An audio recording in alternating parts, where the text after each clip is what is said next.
반갑습니다. 저는 청년부 섬기는 금교주 목사입니다. 오늘 우리가 함께 나눌 말씀의 제목은 우리에겐 다비다가 필요해요. 우리에겐 다비다가 필요해요 라는 말씀을 나누려고 해요. 여러분, 혹시 너무너무 사랑하는 사람을 떠나보낸 적이 있나요? 내가 너무너무 사랑하는 그 사람이 돌아가셔서 주님 품에 안기게 되는 것들을 경험한 적이 있으세요?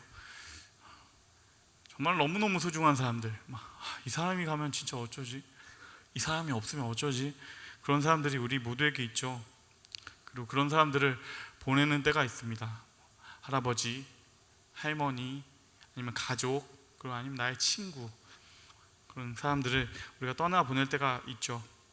그리고 이런 얘기를 들으면 그냥 저는 T라서 그 정도는 아니었는데 이 얘기를 우리 아내한테 하니까 아버지, 어머니한테 눈물이 막 바로 보이고 다들 눈가가 촉촉해지는 사람들이 있을 겁니다. 누군가를 이렇게 떠나보내는 과정은요 늘 너무 슬퍼요. 할아버지가 안 계신 할아버지 집에 갈 때 그 느낌, 아니면 우리 손주 왔누 하고 우리 손주 왔나 라고 말하는 그 할머니의 인사가 없는 할머니 댁에 갈 때, 아니면 주차장에 아버지의 3077 소나타가 이제는 내내 서 있는 것을 느낄 때, 우리가 갑자기 그 사람의 빈자리를 확 실감할 때가 있습니다. 그리고 그때는 너무너무 힘들죠. 너무 어렵고. 그렇지만 우리는 결국에는 그 사람을 마음속에서 조금씩 떠나보냅니다. 그 사람과의 추억도 되새기고 하지만 결국에는 마음에서 떠나보내는 작업을 하게 돼요. 왜냐하면 이유는 너무 명백하죠. 다시 돌아올 수 없으니까요. 다시 그 사람이 돌아올 수는 없고, 남겨진 우리가 영원히 슬퍼하면서 살 수는 없으니까요. 그래서 우리는 누가 되었건 아무리 사랑하는 사람이라도 언젠가는 그를 떠나보냅니다, 마음에서. 그런데 오늘 본문에는요 조금 다르게 반응하는 사람들이 나옵니다. 그들의 반응은 조금 달라요. 너무너무 소중한 사람이 주님께로 떠나갔는데 남겨져 있는 사람들이요 그녀를 추억하면서 그를 보내지를 못해요. 남은 사람들이 이렇게 말합니다. 우리는 그녀를 떠나보낼 수가 없어요. 우리에겐 다비다가 아직 필요해요. 너무 이렇게 마음 아프고 속상한 반응이죠. 그 다비다 이야기를 조금 더 제가 자세하게 실감나게 들려드리자면 이런 얘기입니다. 다비다라고 하는 한 여인이 욥바라는 도시에 살고 있었습니다. 그리고 그녀는 주님의 여제자였고, 그리고 그녀는 너무 사랑이 많은 사람이었고 좋은 사람이었어요. 근데 그날 어느 날 그녀가 한참 병을 앓다가 결국엔 죽게 됩니다. 그리고 그녀가 죽던 날에 그녀의 곁에는 이 다비다가 돌봐주고 섬겨줬던 수많은 극빈층 과부들이요 옆에 모여가지고 엉엉 울고 있었어요. 다비다를 도저히 보낼 수가 없어가지고 막 엉엉 울면서 있는데, 그때 갑자기 어떤 한 과부가 말을 하는 겁니다. 저기 우리 도시 근처 도시에 그 기적의 사도 베드로 사도님이 와 계신대. 베드로 사도님이 지금 이 근처에 와 계신다고 하니까 그분한테 한번 부탁하면 어떨까? 이 얘기를 들으니까 바로 과부들 중에 사람을 보내가지고요 베드로를 모셔오게 합니다. 그리고 베드로가 도착을 해요. 도착하니까 과부들이 막 다 눈물을 주룩주룩 흘리면서 하나씩 옷을 가지고 옵니다. 그러면서 알려주는 거예요. 사도님, 이게 다비다가 만들어준 옷이에요. 사도님, 이게 다비다가 만들어준 외투예요. 눈물을 줄줄 흘리면서 베드로 사도님, 다비다를 다시 살려주세요 라고 간청하는 거예요. 이 이야기를 베드로 사도가 듣고 나서는 잠깐 동안 생각에 빠져 있다가 다들 나가 있으라고 합니다. 그리고 기도하기 시작해요. 한참을 기도하다가 베드로 사도가 이제 몸을 일으켜서 다비다가 누워있는 시신을 향해서 이렇게 말합니다. 다비다야, 일어나라. 그리고 그 순간에 정말 거짓말처럼 다비다가 눈을 뜹니다. 그리고 그렇게 다시 살아난 다비다하고 그리고 그에게 혜택을 받았던 그 모든 과부들이 한자리에서 너무 기뻐했다. 너무너무 기뻐했다. 그리고 이 일을 통해서 그 도시의 많은 사람들이 주님을 믿게 되었다라는 이야기예요. 참 이렇게 간단하지만 따뜻하고 좋은 얘기죠. 다비다가 살아났다, 할렐루야, 이렇게 끝낼 수도 있겠지만요, 저는 한 가지 오늘은 질문에 좀 집중했으면 좋겠어요. 제가 삐딱해서인지는 모르겠지만 한 가지 질문이 생기더라고요. 그 질문 이거예요. 그들은 왜 다비다를 살려달라고 하는 걸까요? 왜 그들은 다비다를 살려달라고 했을까? 일단 그를 살려달라는 말이 본문에 명시되어 있진 않아요. 그런데 당시의 풍습을 살펴보면 그들이 그걸 요청했다는 걸 알 수 있어요. 뭐냐면 당시의 유대의 장례 관습은 뭐냐면 어떤 사람이 죽으면 그날 저녁이 되기 전에 장례 의식을 다 끝냅니다. 그래서 사람이 죽으면 그 시신을 기름으로요 다 이렇게 닦아주고 기름물을 발라준 다음에 그 다음에 시신을 그 무덤에 안치하는 것까지를 해지기 전까지 모두 마무리합니다. 그런데 이 과부들은 그렇게 하지 않습니다. 다비다의 시신에 기름을 발라주는 게 아니라요, 다비다의 시신을 씻어가지고 다락방에 갖다 놓습니다. 그리고 다락방에 갖다 놓은 다음에 16km가 떨어져 있는 루따라는 도시에 있는 베드로 사도를 불러요. 여러분 16km 짧아 보이지만 사실은 걸어서 가게 되면 이게 짧지 않습니다. 그리고 생각해 보세요. 일단 그 이야기를 전달하러 가는데도 16km고 돌아오는데도 16km죠. 그렇다는 얘기는 절대로 그날 하루 안에 해지기 전까지 장례를 마칠 수는 없다라는 것이에요. 그러면 이건 무슨 얘기인 줄 아세요? 너무 당연한 요청이죠. 죽은 다비다를 살려달라는 요청인 거죠. 사도님, 다비다를 좀 살려주세요. 그리고 그들은 왜 다비다를 살려달라고 했을까? 근데 저는 이렇게 생각해 봤어요. 여러분, 다비다의 입장에서도 한번 생각해 보세요. 다비다는 지금 병들어서 고생하다가 죽었단 말입니다. 이제 너무너무 병들어서 아파하고 고생하다가 이제 주님 품에 안겼어요. 그런데 다비다에게 주님께서 갑자기 이렇게 하나님 품에 안겨 있다가 갑자기 얘기하신다고 생각해 보세요. 다비다야, 근데 너 다시 가야겠다. 정말요? 제가요? 왜요? 좀 그렇지 않았겠어요? 굳이? 저요? 죽었던 그녀가 다시 살아나고 싶었을까? 병으로 죽었던 그녀가. 그리고 이 과부들도 분명히 병으로 고통받고 있던 이 다비다가 이제 하나님 품에 안긴 줄 알았을 텐데 왜 그녀들은 굳이 간청하는 것인가? 사도님, 다비다가 하나님 품에 안긴 것은 알지만 우리에게는 다비다가 꼭 있어야 돼요. 다비다를 좀 살려주세요. 여러분, 이상하지 않으세요? 오늘은 이 수수께끼 하나만 풀려는 겁니다. 그리고 이 질문, 왜 그들은 다비다를 살리려고 했을까? 이 질문을 풀기 위해서는 먼저 다비다에 대해서 좀 더 자세하게 살펴보는 것이 필요합니다.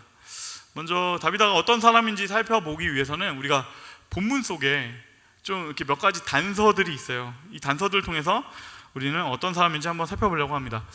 먼저 첫 번째로 다비다는요, 물질적으로 좀 여유 있는 사람이었어요. 꽤 부유한 여인이었어요. 이건 두 가지를 보면 알 수 있는데요. 첫 번째는 뭐냐면 그 과부들이요, 다비다의 시신을 그녀의 다락방에 올려놓잖아요. 이렇다는 얘기는 뭐냐면 적어도 다비다는 다락방이 있을 정도의 큰 집을 소유한 사람이었다라는 것을 확인할 수 있어요. 그래서 이게 첫 번째 증거가 될 수 있겠고, 또 한 가지는 다비다가 과부들에게 만들어준 옷들이 있는데 이것이 하나의 또 증거가 됩니다. 여기서 그녀가 옷을 만들어줬다라는 의미는요, 우리가 생각하는 요즘에 옷 만들어주는 거하고는 조금 달라요. 그냥 몇만 원 들여가지고 내가 옷 사줬다, 아니면 뭐 당근했다 뭐 이런 게 아니고요. 신명기 24장을 보면 그 당시의 옷이 어떤 의미였는지를 자세하게 보여주는데, 신명기 24장 12절, 13절, 17절 말씀을 우리 함께 읽겠습니다. 시작. 그가 가난한 자이면 너는 그의 전당물을 가지고 자지 말고 해질 때에 그 전당물을 반드시 그에게 돌려줄 것이라. 그리하면 그가 그 옷을 입고 자며 너를 위하여 축복하리니 그 일이 내 하나님 여호와 앞에서 내 공의로움이 되리라. 너는 객이나 고아의 송사를 억울하게 하지 말며 과부의 옷을 전당 잡지 말라. 아멘. 아멘. 그 당시의 옷은요, 재산이었어요. 그 당시의 옷은 재산. 이건 그냥 단순한 의복의 차원이 아니에요. 그 본문에서 겉옷이라고 이렇게 번역되어 있는 히마티오는 우리가 그냥 일반적으로 하는 옷, 카토하고는 달라요. 히마티오는 뭐냐면 두터운 겉옷을 말해요. 그러니까 한겨울에 롱패딩 같은 그런 거죠. 이 겉옷은 굉장히 중요한 물품이었는데 왜 그랬냐면 그 중동이요, 아침과 저녁에 일교차가 너무 큽니다. 그래서 이 겉옷이 하는 역할이 뭐냐면 낮에는 너무너무 뜨거운 태양의 그 열기로부터 우리를 가려주는 텐트 같은 역할을 하고요, 그리고 밤이 되면 이것은 이불이 됩니다. 한밤의 추위로부터 나의 몸을 보호해주는 이불이 돼요. 그리고 2000년 전에는 지금처럼 자원도 풍족하지 않았고 그것을 만드는 것도 어려웠어요. 그러니까 큰 돈이 들었을 것이고 그리고 꽤 오랜 시간이 드는 작업이었어요. 그래서 아까 말했던, 지금 신명기 24장에서 말했던 것처럼 가난한 빚진 자들한테는 옷을 이렇게 전당물로 받기도 했던 겁니다. 그 당시에 그냥 평범한 사람들은 옷을, 그래서 겉옷을 두꺼운 걸 한 벌밖에 가지고 있지 않는 것이 보통이었어요. 그러니까 지금 신명기 24장에서 하나님께서 그래서 말씀하시는 것은 뭐냐면 이런 의미죠. 돈을 빌려준 줄 알지만 그가 못 갚은 줄도 알아. 그렇지만 그거는 그들의 이불이야. 그건 그들의 집이야. 그러니까 그 사람들의 옷을, 전당을 잡더라도 밤이 되기 전에는 돌려줘라. 아니, 정말로 가난한 사람, 극빈층에게는 그 옷만큼은 빼앗아가지 말아라. 그걸 전당물로 잡지 말아라. 이런 말씀이에요. 그러니까 여기서 알 수 있게 되는 것은 다비다가 만들어준 이 옷은요, 꽤 큰 헌신이에요. 그냥 집에서 남는 천 가지고 소일거리로 해서 만들어준 것이 아니라 정말 한 사람의 생명을 보호할 수 있는 가장 중요한 것을, 나의 꽤 큰 재산을 투입해서 만들어준 그런 중요한 물품이었다라는 것입니다. 그리고 이걸 통해서 우리가 적어도 아까 말했던 다비다는 어느 정도 물질적으로는 여유 있는 사람이었다라는 것을 이거를 알 수가 있죠. 그리고 두 번째로 알 수 있는 것은 다비다는 사랑이 많은 사람이었다. 다비다는 사랑이 많은 사람이었다라는 걸 알 수 있습니다. 이건 36절에 한 단어를 봐야 됩니다. 36절 말씀 보시면요, 요바에 다비다라 하는 여제자가 있으니 그 이름을 번역하면 도그르가라. 선행과 구제하는 일이 심히 많더니 라고 되어 있습니다. 그녀는 선행과 구제하는 일이 심히 많은 사람이었다. 그녀는 수많은 과부들에게 사랑을 베푸는 사람이었다. 그리고 방금 전에 여기서 제가 하이라이트 처리해놨던 단어가 있잖아요. 심히 많더라. 이 단어가 중요합니다. 이 심히 많더라라고 번역되어 있는 이 단어, 헬라어로는요 플레레스라는 단어인데요, 이 단어는 그냥 단순히 뭔가가 꽉 차 있다, 충만하다, 이것의 뜻을 넘어서요 막 흘러 넘치는 상태를 말합니다. 꽉 차인 걸 넘어서 계속해서 흘러 넘치고 있는 상태, 이것을 말하는 게 플레레스라는 단어예요. 그러다 보니까 한국어로는 이거를 한 단어로 표현하기에는 그게 표현할 단어가 적합한 게 없어서, 그래서 두 단어로 굳이 심히 많더라라고 번역을 해놓은 겁니다. 저는 이건 꽤 괜찮은 번역이라고 생각해요. 하지만 이 플레레스라는 단어의 뜻을 정말로 우리 말에서 더 정확하게 표현하는 단어가 하나 있다면 그거는 뭐냐면 낭비하다에 가까울 것 같아요. 낭비하다. 지금 플레레스라는 이 단어는요, 다비다가 보여주는 이 사랑이, 다비다가 보여주는 이 봉사가 평균적인 수준이나 정상적인 범주를 넘어섰다라는 것을 말해요. 정상적인 수준을 넘어서서 낭비에 가까울 정도로 그가 쏟아 부어 주었다라는 걸 말합니다. 여러분, 이건 저를 한번 따라해 주셨으면 좋겠습니다. 이건 그냥 외웠으면 좋겠어요. 사랑은 헌신이고 사랑은 헌신이고 헌신에는 낭비가 필요합니다. 헌신에는 낭비가 필요합니다. 한 번 더 읽을게요. 사랑은 헌신이며 사랑은 헌신이며 헌신에는 낭비가 필요합니다. 헌신에는 낭비가 필요합니다. 돌려받을 수 없는 헌신, 어쩌면 낭비 같아 보이는 사랑. 성경은 성도들한테 이걸 계속해서 요구합니다. 잠언 19장은 이렇게 말합니다. 가난한 자를 불쌍히 여기는 것은 여호와께 구워드리는 것이니 그의 선행을 그에게 갚아주시리라, 이렇게 말씀하고 있고요. 그리고 또 예수님이 여기에 대해서 뭐라고 말씀하시냐면요, 마태복음에서 이렇게 말씀하세요.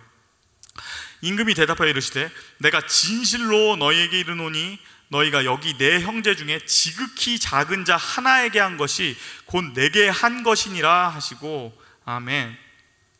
여러분 아시겠죠? 지금 그녀는, 다비다는 이 말씀대로 산 겁니다. 이 말씀대로 넘치도록 흘려보내는 사람이었어요. 그리고 그 증거는 그녀가 죽었을 때 흘렸던 과부들의 눈물입니다. 그녀는 사랑이 정말로 많은 사람이었고 따뜻한 사람이었다. 저희 방금 두 가지를 봤죠. 그녀는 좀 부유한 사람이었을 것이다. 또 한 가지, 그녀는 따뜻한, 사랑이 많은 사람이었을 것이다. 이 사실들을 배경에 두고서 우리는 다시 처음의 질문으로 돌아갈 겁니다. 베드로 사도님, 다비다를 살려주세요. 우리에겐 다비다가 필요해요. 왜 과부들은 이런 요청을 했을까요? 아까 들어보니까 알겠죠. 이건 어떤 면에서 다비다를 위한 요청은 아닙니다. 이건 다비다를 위한 요청이기보다는 이건 남겨진 사람의 필요를 위해서 하는 요청에 가까워요. 남겨진 사람들이 꼭 필요해서. 그럼 더 궁금해져. 왜 이들은 이런 요청을 했을까? 왜 다비다를 살려달라고 했을까요? 먼저는 그들에게 다비다의 돈이 필요해서 그랬을까요? 다비다가 부유한 사람이라서 그랬을까요? 그건 아니죠. 그녀의 돈이 너무 필요해가지고 그랬다고 하기에는 과부들의 반응이 너무 감정적이에요. 여러분, 돈 많은 사람을 부러워할 수는 있어도 우리는 그들을 위해서 울 수는 없습니다. 그들을 위해서 눈물은 흘릴 수 없다. 그러니 부유한 사람이었기 때문은 아닐 것이다. 그럼 두 번째, 그녀가 사랑이 많아서, 아니면 그녀의 성품이 좋아서 살려달라고 했던 걸까요? 그것도 아닐 겁니다. 우리가 그저 착하고 사랑 많은 사람이 죽었다고 해서 그녀를 다시 살려주세요라고 하진 않아요. 그리고 그녀가 정말 병으로 고생하다 하나님 품에 안긴 사람이라면 오히려 우리는 그녀가 천국에서 행복하게 지내기를 바랄 겁니다. 과부들이 다비다를 다시 살려주려고 했던 이유는요, 첫 번째, 돈 때문은 절대 아니고요. 그리고 두 번째, 그녀의 성품이 착하고 사랑이 많아서도 아니었어요. 그렇다면 무엇일까요? 다비다 안에 과부들에게 너무너무 필요한 무엇이 있었던 것입니다. 돈으로도, 좋은 성품으로 대체되지 않는 무엇, 다른 어떤 걸로 대체할 수 없는 어떤 것이 다비다 안에 있었던 걸 봤던 것입니다. 그리고 지금 그 대체할 수 없는 것을 다비다가 죽으면서 잃어버려서 요청하는 것이에요. 그것은 무엇일까?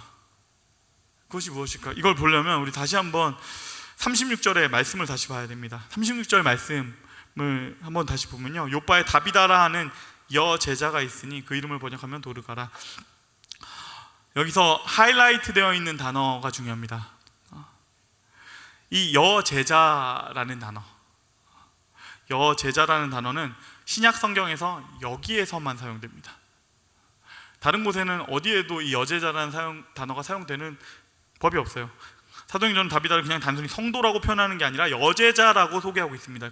이건 뭐냐면, 다비다가 예수님께 배우고 그리고 예수님을 가르쳐주는 사람이었다는 걸 의미해요. 예수님께 배우고 예수님을 가르쳐주는 사람. 이건 다시 말하면은 그녀는 제자였고 예수님을 보여주는 사람이었다. 그녀는 예수님을 보여주는 사람이었다라는 것을 의미해요. 그럼 다비다가 예수님께 배우고 사람들한테 보여줬던 예수님의 모습, 그게 뭘까요? 그거는 요한복음 13장 1절에 나옵니다. 이거 말씀 우리 함께 큰 목소리로 읽겠습니다. 시작. 유월절 전에 예수께서 자기가 세상을 떠나 아버지께로 돌아가실 때가 이른 줄 아시고 세상에 있는 자기 사람들을 사랑하시되 끝까지 사랑하시니라. 아멘. 지금 다비다가 무엇을 하는지 아시겠죠?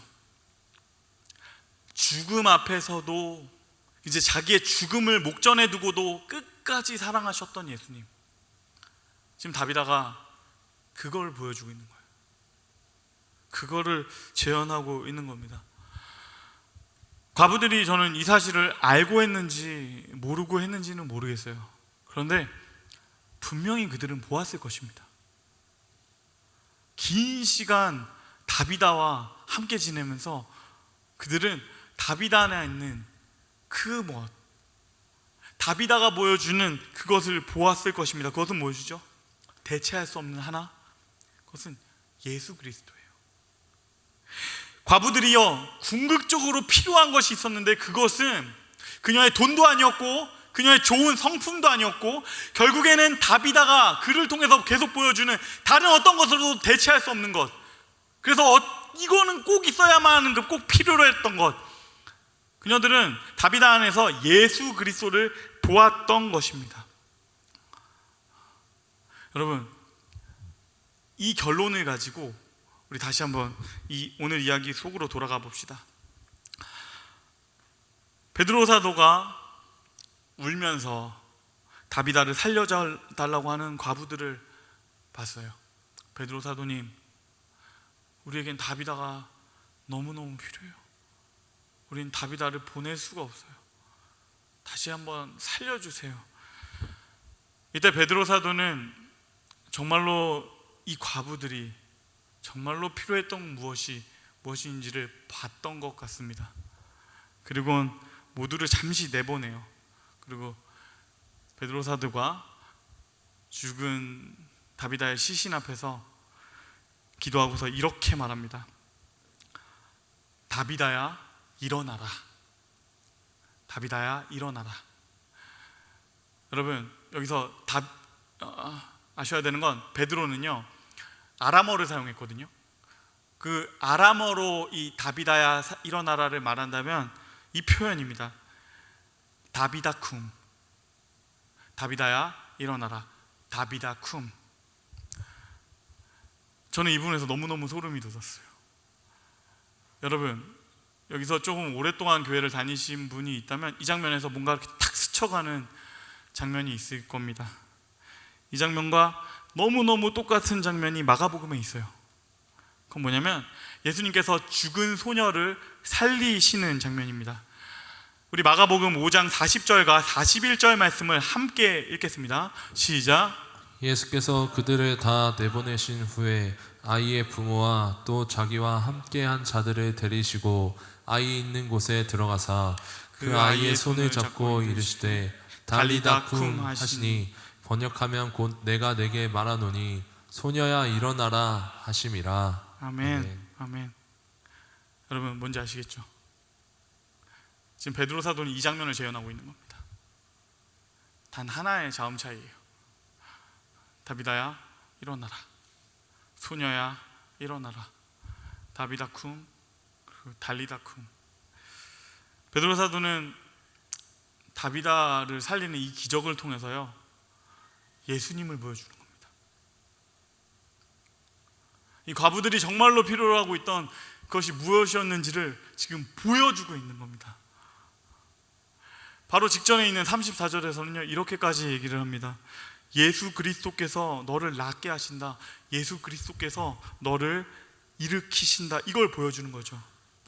이 순간에 거기 모여있는 과부들은요 정말로 그들이 필요하던 것, 다비드를 통해서 보여줬던 그 예수님의 모습을 보았습니다.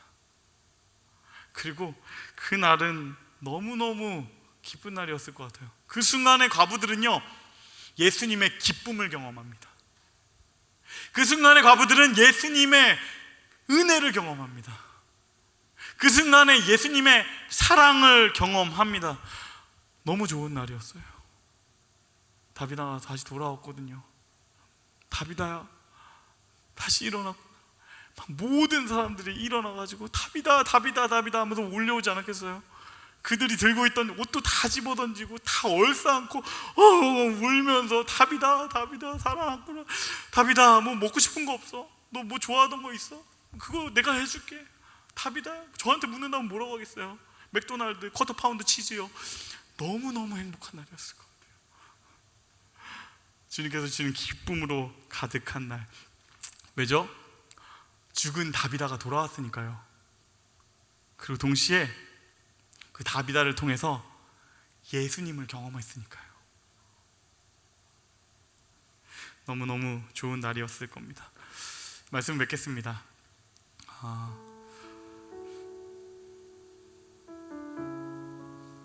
청년부 여러분, 오늘 말씀을 통해서 하나님께서는 우리에게 도전해 오십니다. 예수님을 보여주는 사람 다비다. 그녀가 죽었을 때 사람들은 말합니다. 우리에겐 다비다가 너무너무 필요해요. 모든 사람에겐 다 필요해요. 예수님을 보여주는 그 한 사람이 필요합니다. 저는 여러분이 우리가 그 사람 되었으면 좋겠습니다. 나아가서는 우리가 다비다처럼 될 수 있었으면 좋겠어요. 사람들은 다비다를 통해서요, 예수님과 함께 산다는 것이 어떤 것인지를 봤습니다. 예수님과 함께 하는 것이 얼마나 행복한지, 그 삶이 얼마나 기쁜지, 그 삶이 얼마나 감사한지를 봤습니다. 그리고 느꼈을 겁니다. 예수님과 함께하는 편이 더 낫구나. 예수님과 함께하는 편이 더 좋구나. 이걸 보여준 겁니다. 여러분, 제가 이렇게 말은 하지만요, 당장에 여러분들한테 지금 다비다 같은 사람, 천사 같은 사람, 마더 테레사 같은 사람, 성자가 되라는 그런 말 하는 거 아니에요. 그냥 우리를 길게 본 사람들이 알면 돼요. 저 사람이 저 정도면 예수님이 살아계신 계신 것이 분명하다. 이걸 알게 되면 돼요. 우리 잠깐 본 사람들은 모를지 몰라도 우리 길게 본 사람이, 저 비정한 사람이 저렇게 눈물 흘리는 거 보면 예수님 살아계시는 게 분명하구나. 저 화 많은 사람이, 저 분노에 가득 찬 사람이 저렇게 참는 걸 보면 예수님 계신가 보다. 저 우울한 친구가 저렇게까지 활짝 웃는 거 보면 예수님 살아 계시는구나. 우리는요, 돈으로 전도하는 거 아니고요, 우리의 좋은 성품으로 전도하는 것도 아닙니다. 예수님과 함께 살면, 예수님과 계속 동행하면 결국에는 예수님 보여주게 돼요. 그래서 여러분, 우리가 그렇게 살았으면 좋겠습니다. 예수님 모시고 오늘을 살았으면 좋겠습니다. 예수님 때문에 조금 더 행복하고, 예수님 때문에 좀 더 참을 수 있고, 예수님 때문에 너무너무 기뻐하고, 예수님 때문에 조금은 더 나은 사람이 되려고 하는, 조금은 그렇게 나아지는 우리가 되었으면 좋겠어요. 그렇게 되어주세요. 그럼 그때 사람들이, 우리를 길게 본 사람들이 언젠가는 말할 겁니다. 나는 너를 통해서 예수님을 본다.